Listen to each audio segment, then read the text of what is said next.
कार्यक्रम हुए। आज 6 to 12 के बच्चों के कार्यक्रम है। रजत जयंती समारोह हमारे विद्यालय में मनाया जा रहा है। कार्यक्रम के आज के मुख्य अतिथि के रूप में पधारे हमारे आइडियल, जिनको देख के मुझे गर्व होता है। मैं एक बड़ा सल्यूट मारना चाहूंगी और विद्यालय परिसर में बहुत बहुत स्वागत करना चाहूंगी लेफ्टिनेंट जनरल श्री कृष्ण सिंह जी का। आज के उद्घाटनकर्ता हमारे श्री अवधेश नारायण सिंह जी हैं, सभापति बिहार विधान पार्षद। उनको आना है, लेकिन उन्होंने कहा था कार्यक्रम आप शुरू करवा दीजिएगा, हम जरूर आएंगे। तो मंच से मैं उनका भी बहुत बहुत स्वागत और अभिनंदन करती हूँ और आने के साथ ही वो कार्यक्रम में शामिल होंगे। ये लोग समय दिए, इनका बहुत बहुत स्वागत है, अभिनंदन है।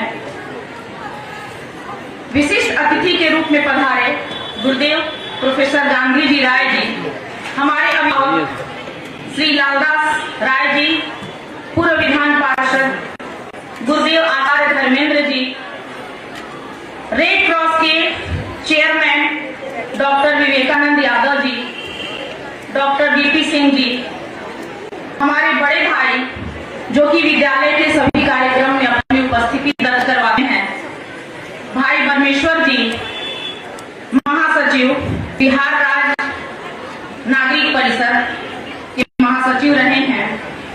साथ ही रेड क्रॉस के पूर्व vice chairperson professor Nirmal Kumar Singh ji, बड़े भाई जनार्दन जी, doctor Dinesh Prasad Sinha ji, red cross की सचिव विभा जी,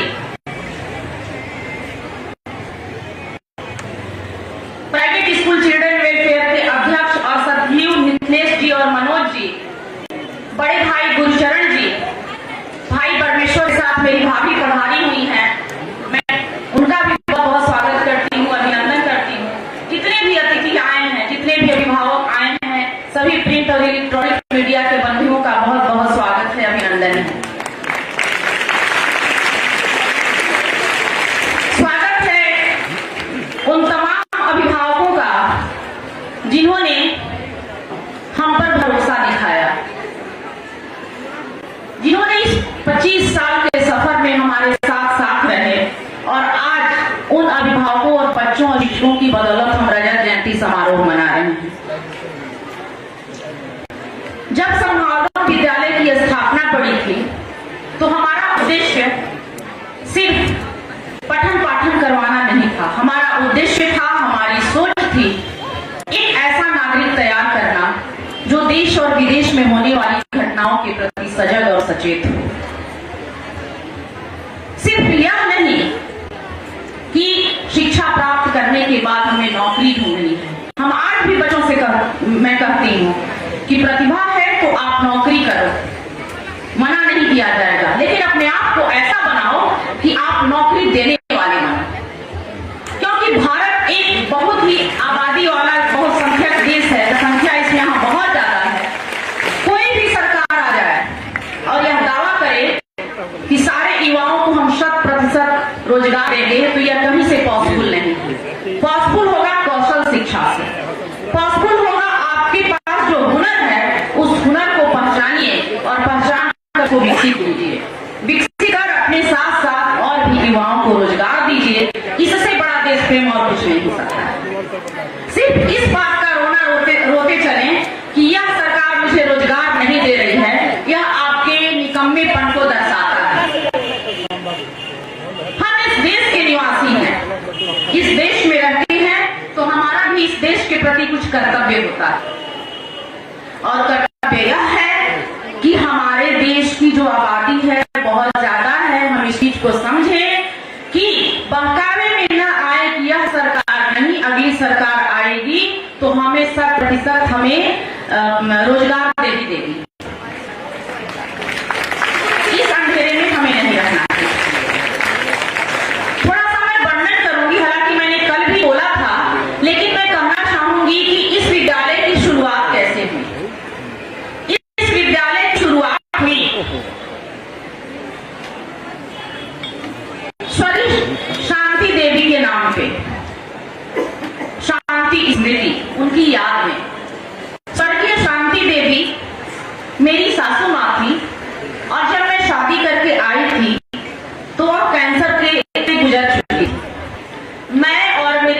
जी ने बातचीत करके यह तय किया कि माँ की मेमोरी में क्या किया जा सकता है। तो यह तय हुआ कि हम लोग एक विद्यालय खोलेंगे उनकी याद में, और वो को एजुकेशन होगा, क्योंकि बच्चियों की शिक्षा के प्रति उनके अंदर बहुत ही जागरूकता थी और चाहती थी कि महिलाएं और बच्चियां भी पुरुषों के साथ साथ, बच्चों के साथ साथ शिक्षा ग्रहण करें और उच्च शिक्षा ग्रहण करें।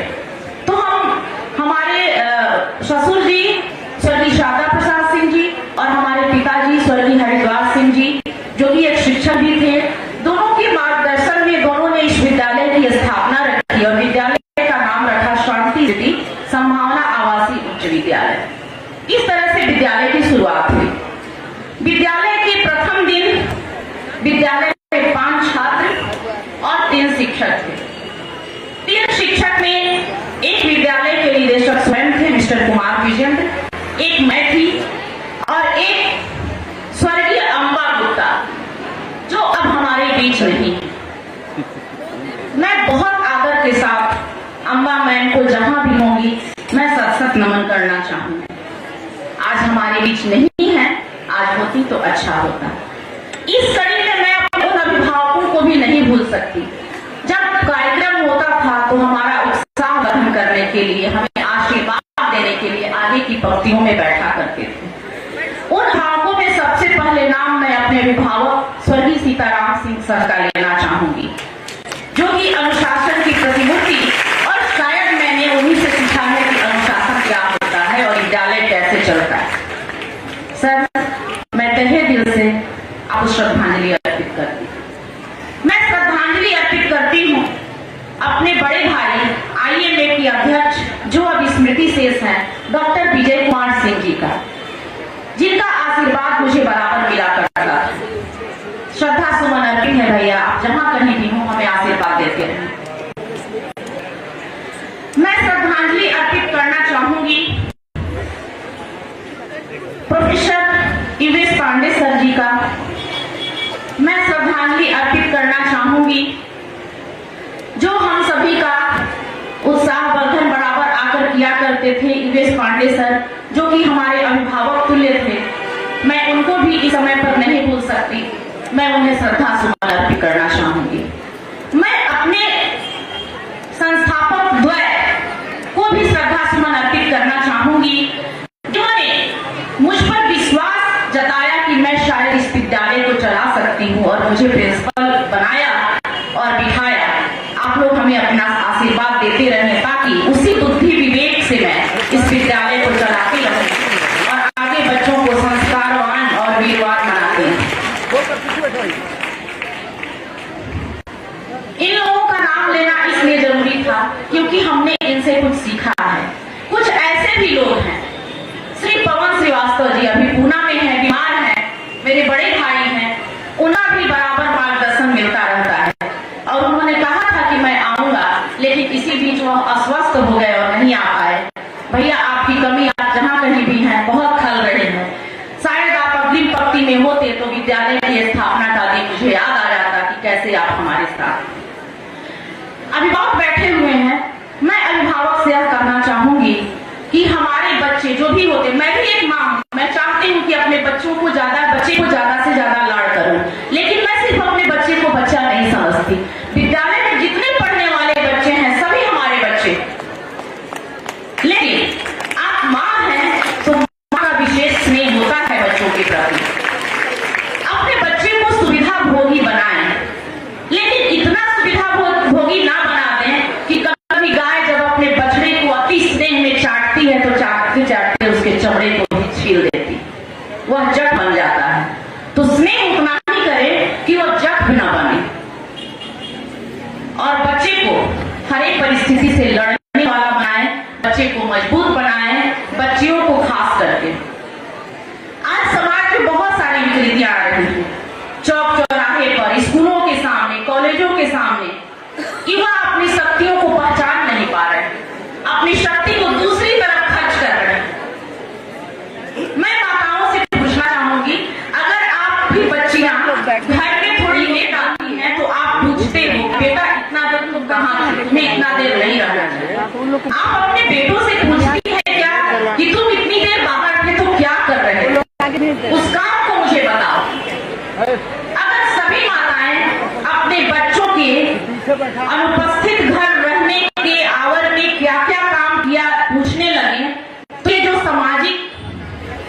घटनाएं घट रही हैं वो नहीं घटती, जो कि बहुत विचारणीय है और बहुत ही शर्मनाक है। हम महिला समानता की बात करते हैं, लेकिन मुझे लगता है कहीं ना कहीं जाकर के अभिभावक यहीं पे कमजोर रहते हैं। तो अगर एक एक घर में बॉयज की, लड़कों की अनुपस्थिति का कारण पूछा जाने लगे तो दिन प्रतिदिन घटने वाली ये दरिंदगी का समाचार हम लोगों को सुनने के लिए नहीं मिले।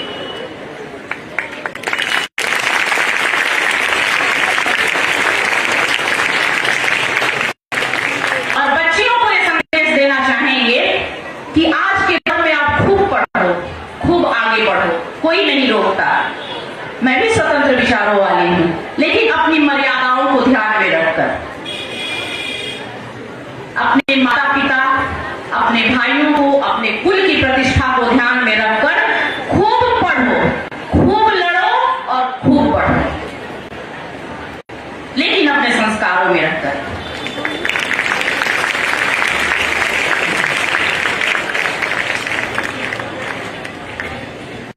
आज इस मंच से रजत जयंती समारोह में बोलते हुए शायद यह ऐतिहासिक पल भी हो, क्योंकि मुझे नहीं लगता कि स्वर्ण जयंती मनाते समय मैं भी रहा हूं।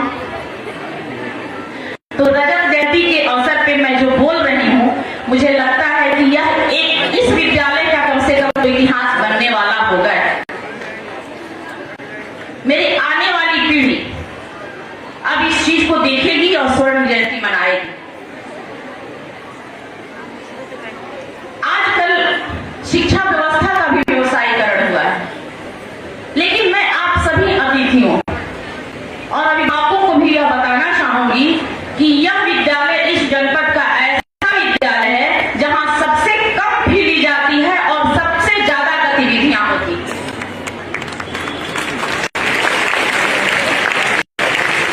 चाहे वह कोई भी क्षेत्र हो, चाहे वह कोई भी प्रतियोगिता हो, सीबीएसई बोर्ड का रिजल्ट हो, हमारे बच्चे अव्वल हैं। इसका श्रेय हमारे शिक्षकों को जाता है,